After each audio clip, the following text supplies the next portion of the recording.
What is chemistry. आज हम बात करते हैं केमिस्ट्री की। देखते हैं केमिस्ट्री है क्या चीज़, और सबसे पहले तो इसकी डेफिनेशन देख लेते हैं। Chemistry is the branch of natural science which deals with composition, properties and changes with in the matter. Chemistry जो है सबसे पहले तो वो नेचुरल साइंस की ब्रांच है। अब इस नेचुरल साइंस की ब्रांच में हम स्टडी करते हैं मैटर की। जैसे कि आपको पता है कि मैटर है क्या। Matter anything which occupies space having a certain mass is called matter. जितनी भी चीज़ें हमारे इर्द गिर्द हैं बेशमूल हम सारी मैटर की बनी हुई है।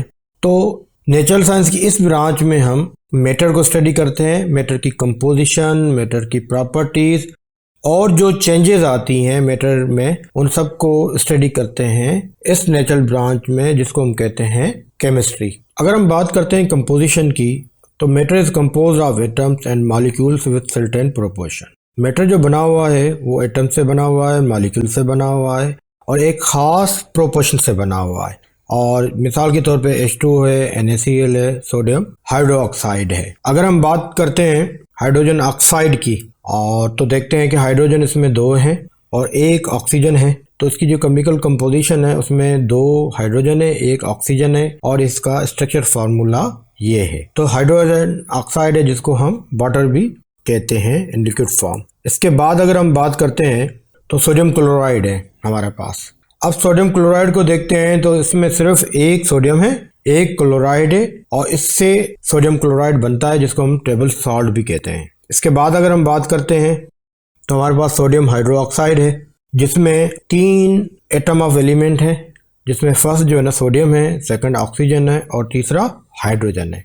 और तीनों की जो नंबर्स हैं वो 1-1 हैं और ये इसका केमिकल स्ट्रक्चर है और ये केमिकल फार्मूला है। तो इसको हम कहते हैं कंपोजिशन, जिसकी हम स्टडी करते हैं केमिस्ट्री में। अच्छा, इसके बाद फिर हम बात करते हैं प्रॉपर्टीज़ की। अगर हम प्रॉपर्टी को डिफाइन करें कि प्रॉपर्टी है क्या चीज़, तो हम कह सकते हैं a characteristic that you can use to describe matter, कि ऐसा कैरेक्टरिस्टिक या ऐसी खूबी जिससे हम डिस्क्राइब कर सके मैटर को। तो प्रॉपर्टीज जो होती हैं वो 2 टाइप्स की होती हैं, एक फिजिकल प्रॉपर्टीज होती हैं, दूसरी केमिकल प्रॉपर्टीज होती हैं। अब देखते हैं सबसे पहले तो फिजिकल प्रॉपर्टीज।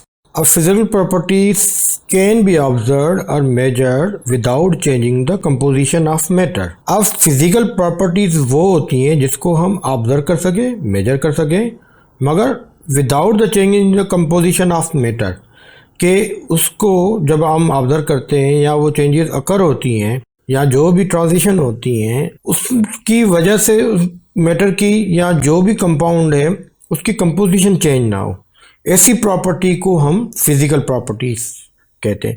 आइए देखते हैं, मिसाल के तौर पे स्टेट है। अब स्टेट मीन्स के कोई भी मैटर जब एक स्टेट से दूसरे स्टेट में जाता है, मिसाल के तौर पे अगर हम बात करते हैं कि सॉलिड स्टेट से लिक्विड स्टेट में जा रहा है। मिसाल के तौर पे आपके पास हाइड्रोजन ऑक्साइड है, आइस फॉर्म में है, सॉलिड है, उसको आप बाहर रखते हैं तो मेल्ट करना शुरू हो जाता है और वो कन्वर्ट हो जाता है पानी में। मगर जब वो पानी में कन्वर्ट होता है तो वो वाटर हो जाता है, मगर उसकी केमिकल कंपोजिशन स्टिल सेम रहती है और वो है हाइड्रोजन ऑक्साइड। उसमें स्टिल जो है ना 2 हाइड्रोजन और 1 ऑक्सीजन का एटम मौजूद होता है, उसकी कंपोजिशन पे इम्पेक्ट नहीं आता। ऐसी चेंज को, ऐसी खूबी को हम क्या कहते हैं, फिजिकल प्रॉपर्टी कहते हैं, जिससे कोई भी कंपोजिशन में चेंज ना आए। इसी तरीके से वॉल्यूम है, मास है, डेंसिटी है, बॉइलिंग पॉइंट है, सॉल्युबिलिटी है, मेल्टिंग पॉइंट है, ये सारी ऐसी प्रॉपर्टीज हैं जिससे केमिकल कंपोजिशन में चेंज नहीं आता। तो ऐसी प्रॉपर्टीज को हम फिजिकल प्रॉपर्टीज कहते हैं। इसके बाद हम बात कर लेते हैं केमिकल प्रॉपर्टीज की। अगर केमिकल प्रॉपर्टीज को डिफाइन करें तो ये वो प्रॉपर्टीज होती हैं जिसमें से कंपोजिशन जो है ना वो मैटर की चेंज हो जाती है। अगर डेफिनेशन को देखें तो chemical properties are capable of bring chemical change to alter the composition of matter. तो ये ऐसी प्रॉपर्टीज होती हैं जिससे क्या होता है कि मैटर की कंपोजिशन चेंज हो जाती है। मिसाल के तौर पे हीट ऑफ कंबस्टन है, इसमें क्या होता है कि एक कंपाउंड से हमें दूसरा कंपाउंड मिल जाता है और उसकी कंपोजिशन चेंज हो जाती है। इसी तरीके से रिएक्टिविटी मीन्स के केमिकल रिएक्शन, जितने भी आपके रिएक्शंस में हैं उसमें क्या होता है कि आपकी केमिकल कंपोजिशन आपके सब्सटेंस की चेंज हो जाती है। इसी तरीके से फ्लेमेबिलिटी है, उसमें भी आपकी कंपोजिशन चेंज हो जाती है। तो इसके अलावा भी काफ़ी प्रॉपर्टीज़ है केमिकल, जितनी भी, चाहे ऑक्सीडेशन है, दूसरी भी हैं, उसमें क्या होता है कि उसकी जो ना मैटर की कंपोजिशन चेंज हो जाती है, सब्सटेंस की कंपोजिशन चेंज हो जाती है। और जबकि हम बात करते हैं फिजिकल प्रॉपर्टी की, तो वो इससे वाइस वर्सा है। उसमें क्या होता है कि चेंज तो आता है मगर उसमें केमिकल जो कंपोजिशन है वो चेंज नहीं होती। अब इसके बाद हम लास्ट में देख लेते हैं चेंजेस विद इन मैटर। तो चेंजेस विद इन मैटर जैसे है कि बॉइलिंग वाटर है, मिक्सिंग है, केमिकल रिएक्शन है, कंबस्टन है, पेपर शेडिंग है, मेल्टिंग है। अब इसमें कुछ ऐसी चेंजेस हैं जिसमें केमिकल कंपोजिशन चेंज हो जाती है। अब ये केमिकल कंपोजिशन में जो चेंज आता है वो केमिकल प्रॉपर्टीज़ की वजह से, और कुछ ऐसी हैं जिसमें चेंज नहीं आती, वो फिजिकल प्रॉपर्टीज़ है।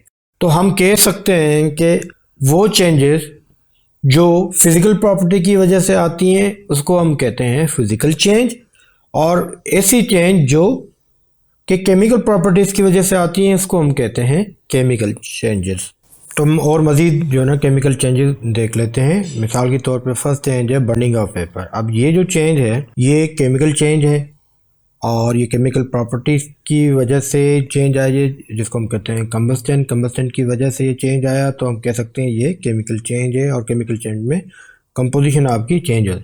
कुकिंग ऑफ फूड है, तो इसमें केमिकल चेंजेस भी आ सकती हैं और फिजिकल चेंजेस भी आ सकती हैं। तो हम कह सकते हैं कि कुकिंग ऑफ फूड की वजह से, प्रोसेस से, दोनों चेंजेस आपकी सब्सटेंस या मैटर में आ सकती है। इसी तरीके से अगर हम रस्टिंग ऑफ आयरन की बात करें, this is again the chemical change, और इसमें कंपोजिशन चेंज हो जाती है। तो हम कह सकते हैं कि ये ऐसी चेंज है जो केमिकल प्रॉपर्टी की वजह से आई है, तो इसको हम कहेंगे रस्टिंग ऑफ आयरन। और इसके बाद अगर हम बात करते हैं मेल्टिंग ऑफ शुगर, तो ये ऐसी चेंज है जो फिजिकल प्रॉपर्टी की वजह से आई है, तो इसको हम कह सकते हैं कि ये चेंज जो है वो फिजिकल चेंज है। इसी तरीके से अगर हम फायर वर्क की बात करते हैं तो ये अगेन द केमिकल चेंज, तो इसको कह सकते हैं कि ये केमिकल चेंज। इसी तरीके से मिक्सिंग एसिड एंड बेस है, तो ये अगेन द केमिकल चेंज है, और ये रिएक्शन की ही वजह से हुआ है, तो कह सकते हैं ये केमिकल चेंज है। केमिस्ट्री का हमने देखा कि केमिस्ट्री जो है वो नेचुरल साइंस की जो है वो एक ब्रांच है, और इसके अंदर हम जो ना क्या पढ़ते हैं, इसके अंदर हम मैटर के लिए पढ़ते हैं, और मैटर की 3 बेसिक चीज़ें हैं।